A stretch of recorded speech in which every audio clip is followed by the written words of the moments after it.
హోషేయ గ్రంథము 14వ అధ్యాయము 7వ వచనం.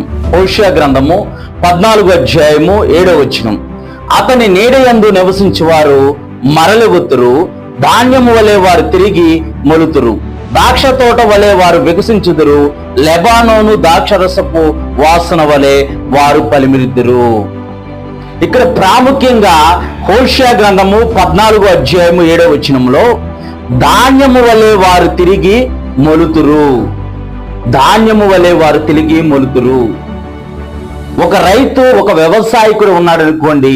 ఆ వ్యవసాయం చేసే వ్యవసాయకుడు తను విత్తనం వేసి ఆ విత్తనాన్ని ఫలించే విధంగా తను ఎంతో ప్రయాసపడి, తను కష్టపడి ఆ యొక్క పంట చేతికి వచ్చేదాకా తను ఎంతో ప్రయాసపడుతూ ఉంటాడు.